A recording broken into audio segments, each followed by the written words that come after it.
They had a lot of enthusiasm. You know, I think playing in the afternoon last Saturday and them getting Sunday off and almost all of Monday, it was good for them. They're refreshed, and we did a good job at practice. I was happy with the way things went. That I'll just open up for questions. What do you have to focus on short weeks? I mean, and obviously they're used to it. You're used to it. They're used to it. But is there anything different? Any different focus on? Yeah, this one's not so bad because, you know, we get a normal Tuesday practice in tonight, and then everything goes back to pretty much a normal week. And they did get a lot of rest, so it's not as hard as when you play on a Saturday and a Thursday. So this is just really a normal week for us. The coaches actually are putting in a little extra time on the game plan, and we had to get a lot of stuff done between Sunday and today's practice. But it's went well. You know, I think it's been good. What did you learn, I guess, from the offense, you know, in the game film watching? Yeah, really inconsistent. You know, there were times where we were moving the ball, you know, in the first half. We came out and had 2 good drives. We got a touchdown, had to hit another big play, and then had negative plays. Then we had another big play going down the other, had to settle for a field goal. And then in the second half, it was really, we never really got in a position where we went and scored because we threw the interception in the end zone. And it was just inconsistency. You know, we had some breakdowns on the offensive front at times. At times they did a good job, but we weren't good enough to move against a very, very good defense. They're a good defense. We knew going in that Boston College was good on defense. We actually had more big plays against them than I thought we would, but I thought we'd be able to drive the ball a little better. How much do you credit their defense as well, or the progress of the offensive line for some of those false starts? Oh, well, that's all on us, false starts. There's no, you know, you can't do that. That's just all on us. Some of it was the center moving his hand on the ball, and a couple times he, you know, wanted to snap it early. One time our offensive line jumped, so it's all offense. That's on us. Bobby, you touched on this a little bit, and I think Lamar touched on it Saturday after the game.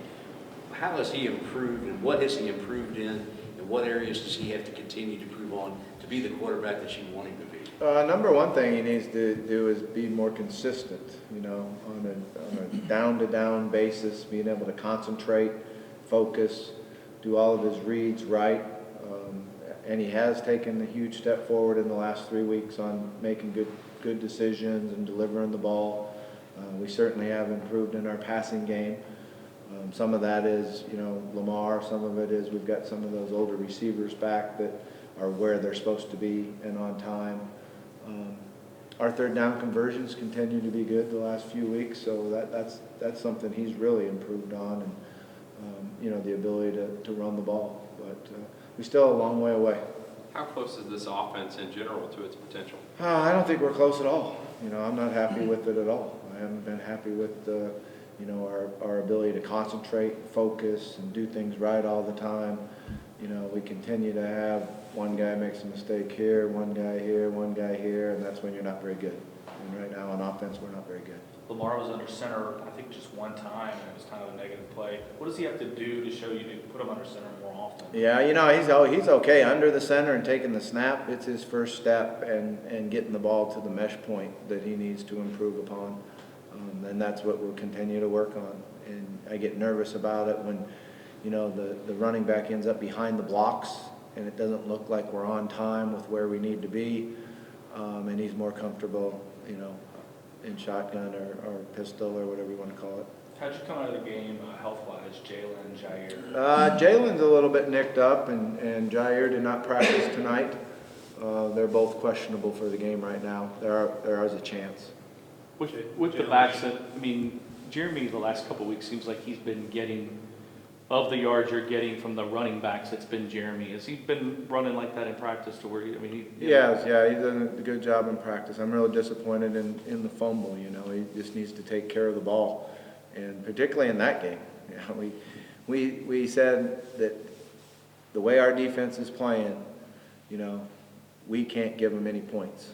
And we gave them points and made it a really, really tight game instead of separating from them. Is Jalen a shoulder or something?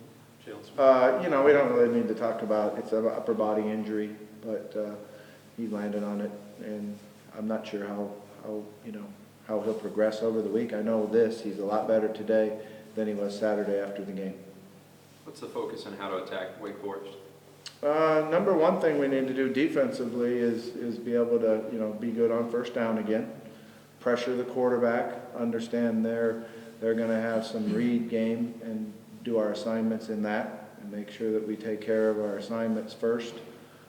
And then offensively, we have to have some balance, run and pass, and we need to be able to get some big plays too and create some big plays. But I'd like to see us be able to drive the ball and be, on time with the down and distance and get to third and short, third and medium, and convert. What are your feelings about how Radcliffe has been playing? It's as an offense, we haven't been able to sustain our running game. And like I said, it's all 11 guys out there. It's everybody's responsibility. And until we get that done, nobody's going to stand out and get the stats that they would like to have. What does Wake Forest do defensively that kind of stands out to you? They do a good job in moving their front around. The last couple of weeks, they've struggled a little bit. They've given up some big plays, and people have gotten in the secondary and have been able to take advantage of them in the secondary. But they played really well against Florida State. They played really well early. They played well here last year. It's almost all the same guys.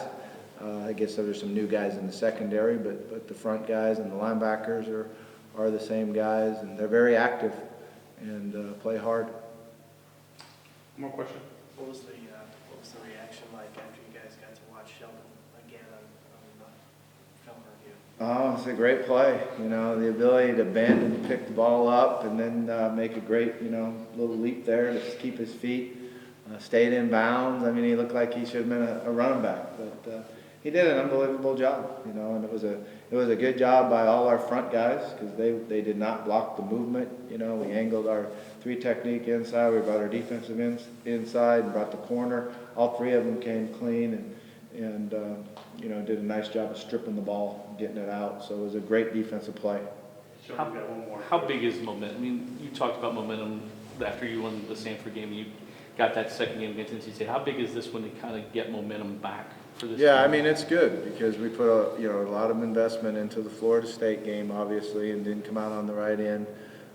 And we came back and prepared well and won last week. Came out tonight with a great attitude and practiced hard. So, it really helps your energy and your attitude, to get a win. You mentioned after the game too, Trevon Young is just kind of how. Yeah, I feel like it's just he just keeps getting better and better. He keeps developing. He's always had the quickness and the talent. Even last year, when we were in practice, he would be an unbelievable pass rusher. Didn't get as many opportunities because of Lorenzo being here, but he's kind of taken over that role as a guy that we look for matchups and how we can get him off the edge and rush the passer. It was great to see him get, he was credited with 3 sacks. I guess they kind of messed up the stats early, and he got 1 more afterwards when they came back and redid them. But he had a great game, and he continues to improve, and it's fun to watch him with his confidence.